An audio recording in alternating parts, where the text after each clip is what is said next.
Selamat malam, Ibu Bapak dan keluarga yang dikasihi dan diberkati oleh Tuhan kita Yesus Kristus. Mengawali perenungan ini, saya mau mengajak kita membayangkan bagian bacaan kita malam hari ini. Apa yang terjadi jika setiap orang ketika melakukan pelanggaran, melakukan dosa, maka yang harus ia lakukan adalah datang, mencari para pelayan, entah itu pendeta ataupun penatua dan diaken di rumah mereka masing-masing. Bukan hanya datang lalu sampaikan pelanggaran atau dosa yang mereka lakukan. Bukan hanya datang dengan tangan hampa, tapi datang dan harus membawa hewan, membawa lembu atau kambing. Bisa dibayangkan Ibu Bapak dan keluarga betapa hal tersebut sangat repot dan sangat lelah. Bukan hanya bagi Bapak Ibu yang datang membawa setiap hewan, tapi juga bagi para pelayan, bagi pendeta maupun penatua dan diaken.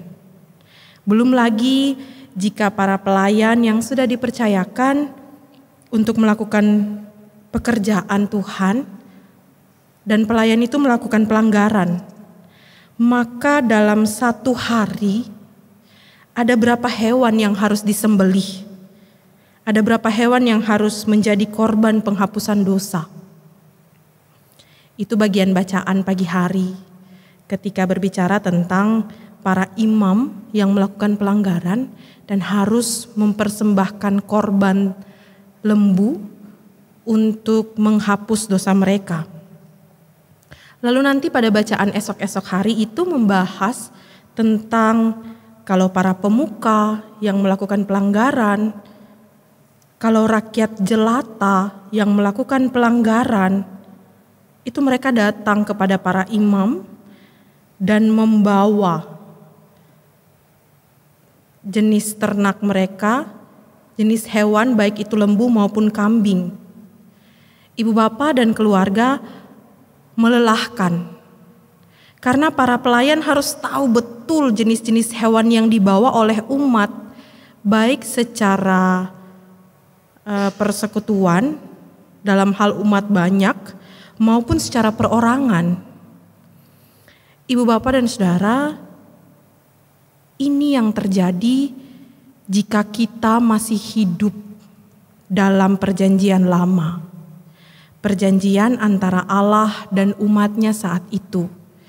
Dalam khotbah hari Minggu yang disampaikan oleh Ibu Pendeta sudah menyampaikan jenis-jenis hewan, bahkan jenis-jenis apa saja yang harus dibawa oleh umat ketika mau memberikan korban sajian, korban penebusan dosa.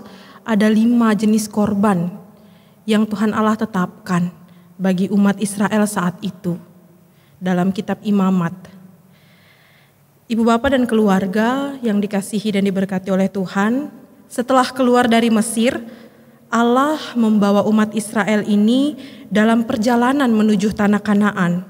Dan sebelum masuk dalam tanah perjanjian, Allah mengatur hidup mereka dengan sedemikian rupa supaya mereka mengenal Allah yang menuntun mereka adalah Allah yang kudus. Sehingga Allah pun menginginkan hidup umatnya kudus. Ini yang sudah disampaikan oleh Ibu Pendeta dalam khotbah ibadah hari Minggu. Dan Ibu Bapak juga bisa menemukannya dalam Imamat pasal 20 ayat 7-8. Karena Allah kudus, maka Allah menginginkan umatnya harus juga hidup kudus. Kitab Imamat mencatat segala peraturan yang harus dilakukan umat, bukan hanya sepanjang perjalanan mereka menuju tanah perjanjian atau setelah mereka sampai di tanah perjanjian, tapi sepanjang hidup umat diatur, ditata supaya kudus, supaya mereka memiliki hidup yang kudus. Hidup yang diatur dan ditata saja Ibu Bapak dan Saudara-saudara bisa dinodai. Apalagi hidup yang tidak diatur dan ditata dengan baik. Ibu bapa dan keluarga yang dikasihi Tuhan, bagian bacaan kita saat ini menceritakan tentang hal-hal yang harus dilakukan umat ketika mereka melakukan salah satu hal yang dilarang Tuhan dan kedapatan bersalah. Yang harus mereka lakukan adalah membawa seekor lembu jantan muda. Dan ini sama seperti yang harus dilakukan para imam oleh salah seorang imam ketika melakukan pelanggaran, ketika melakukan dosa.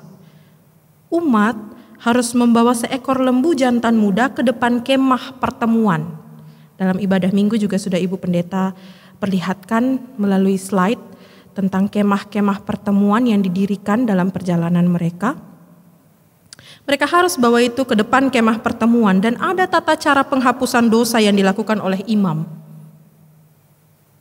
Itu bisa kita temukan dalam bacaan kita dari ayat 15 sampai ayat 21. Berbeda dengan korban yang dibebankan bagi para pemuka. Pada ayat 23 bacaan esok, dan bagi rakyat jelata pada ayat 27. Bagi para pemuka maupun rakyat jelata, mereka dibebankan seekor kambing. Hal ini Ibu Bapa dan Saudara-saudara mau menunjukkan bagaimana beratnya tanggung jawab moral seorang imam di hadapan Tuhan dan umat. Juga konsekuensi yang harus ditanggungnya jika melakukan kesalahan. Karena imam berfungsi sebagai barometer, sebagai tolak ukur kesalehan umat. Kalau ibu bapak dan saudara baca SBU tadi pagi, maka ibu bapak akan menemukan pada ayatnya yang ketiga. Para imam ini dijadikan barometer atau tolak ukur kesalehan umat. Dalam perjanjian lama berulang kali diberikan bukti menyimpangnya kehidupan umat karena pemimpin tidak mampu menjadi teladan bagi umat. Sehingga Tuhan menuntut korban yang sama baik dari seorang imam maupun seluruh umat. Ini adalah pelajaran penting bagi setiap orang, bagi setiap kita yang mengemban tugas sebagai pemimpin rohani. Ibu bapa dan keluarga yang dikasihi Tuhan, bacaan dari kitab Imamat ini secara khusus pasal 4 yang mengatur kehidupan umat ketika melakukan dosa, ketika melakukan pelanggaran dan dosa dan mau menebus, memperlihatkan kepada kita saat ini bahwa melakukan dosa, melakukan hal yang dilarang oleh Tuhan adalah tindakan yang sangat berat tanggungannya. Jenis hewan yang digunakan untuk korban dan tata cara mau menggambarkan betapa melelahkan ketika harus menanggung dan melakukan itu semua. Sekali lagi, melakukan pelanggaran bukan tindakan yang bisa dianggap enteng. Seenteng orang berpikir bahwa kita buat pelanggaran hari Senin sampai Sabtu, nanti hari Minggu dalam ibadah kita bisa datang ke gereja mengaku dosa dan selesai. Dan hal tersebut akan terus berulang. Bacaan kita mencatat harus dengan cara memberi persembahan hewan yang hidup, yang kemudian darahnya juga diatur dalam tata cara penghapusan dosa oleh imam. Tata cara penghapusan dosa ini yang kemudian digenapi oleh Yesus dalam perjanjian yang baru antara Allah dengan umat. Bahwa bukan lagi dengan berbagai jenis hewan yang ditetapkan dan tata cara yang harus dilakukan. Tuhan Yesus menggantikan itu semua dan bukan hanya bagi umat pilihannya, tetapi bagi semua ciptaannya. Mengapa ibu bapak dan saudara? Karena kurban-kurban yang diberikan dalam perjanjian lama sebenarnya tidak cukup untuk menutupi segala kesalahan. Sedangkan umat terus-menerus hidup dalam dosa. Demikian juga dengan kita saat ini. Paulus dalam surat Roma pasal 3 ayat 10 mencatat bahwa tidak ada yang benar, seorang pun tidak. Kemudian ditegaskan lagi pada ayatnya yang ke-23 bahwa semua orang telah berbuat dosa dan telah kehilangan kemuliaan Allah. Dan karena itulah Yesus memberikan nyawanya sebagai anak domba Allah, menggantikan semua korban-korban yang seharusnya kita berikan.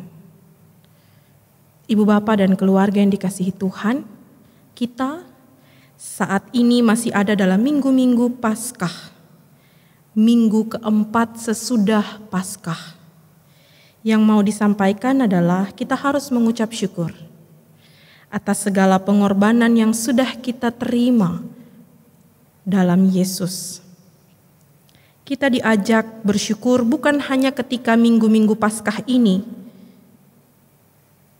lalu nanti ketika kain mimbar dan stola berubah warna dan simbolnya, kita tidak lagi bersyukur.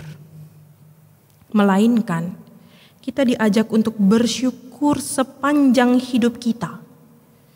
Bersyukur atas kekudusan yang Allah nyatakan dalam putranya bagi kita.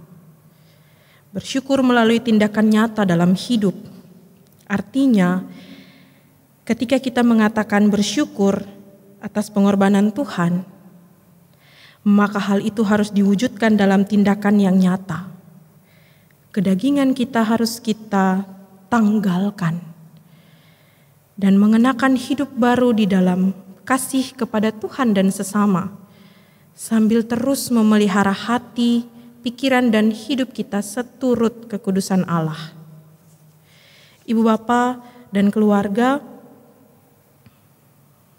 pengakuan dosa, saya mau masuk sedikit dalam pengakuan dosa yang ada dalam rumpun tata ibadah yang sudah diatur oleh GPIB, oleh gereja-gereja, dan yang selama ini kita jalani. Jangan dianggap sepele, tapi maknai itu dengan sungguh-sungguh.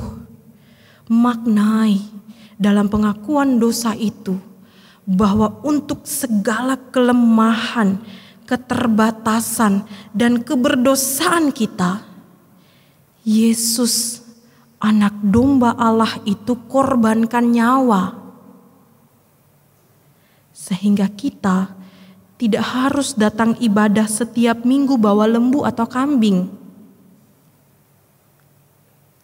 Daud sebagai pemazmur dalam Mazmur 51 ayat 10 menggambarkan pengakuan dosa, bahwa ketika datang dan mengaku dosa, yang harus kita lakukan adalah datang dengan jiwa yang hancur, hati yang patah dan remuk kepada Allah. Jiwa yang hancur, hati yang patah dan remuk bukan karena perbuatan orang lain kepada kita, tapi karena perbuatan kita yang sudah mengecewakan Tuhan.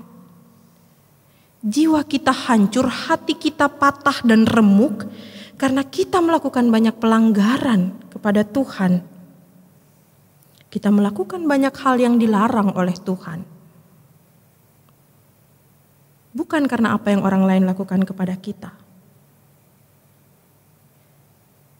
Setelah mengaku itu semua, dengan jiwa yang hancur dan hati yang terluka,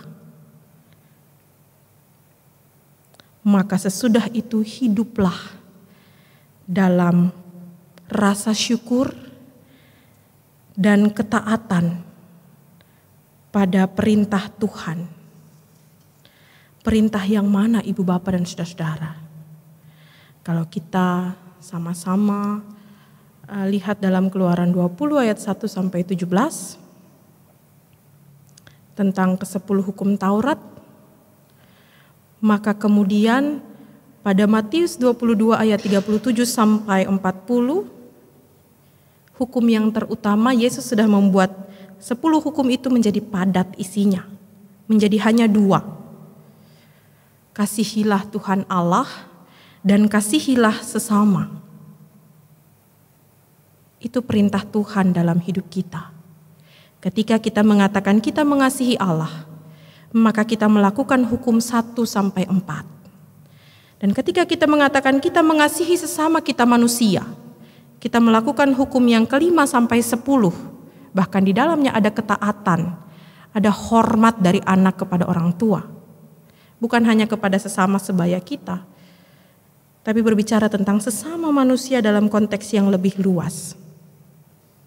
Relasi dengan Allah dan sesama harus dijaga sebagai bagian ketaatan kita kepada perintah Tuhan.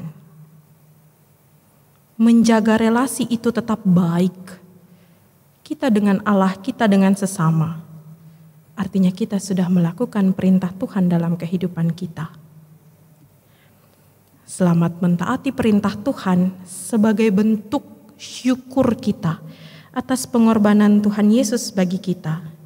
Jaga dan pelihara kekudusan yang sudah Allah berikan dalam hidup kita melalui pengorbanannya. Ia yang berkorban bagi kita akan selalu menolong dan memberkati kehidupan kita. Amin.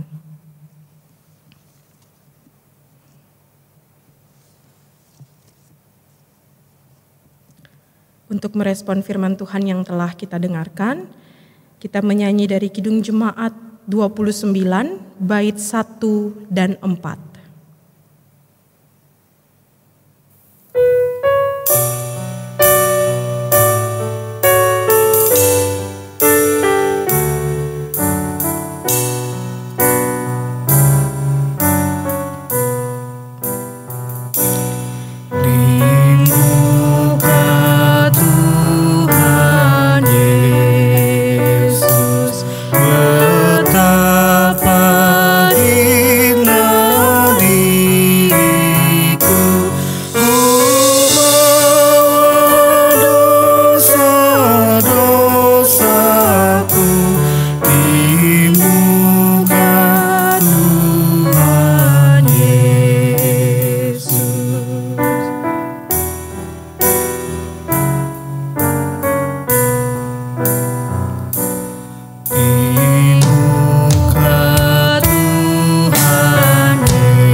Ibu Bapak, kita sudah selesai dengan pemberitaan firman Tuhan dan respon. Silahkan Ibu Bapak melanjutkan dengan doa syafaat dalam keluarga masing-masing sesuai dengan pembagian pokok-pokok doa yang sudah ada dalam tata ibadah yang sudah dibagikan. Selamat melanjutkan ibadah, Tuhan Yesus memberkati.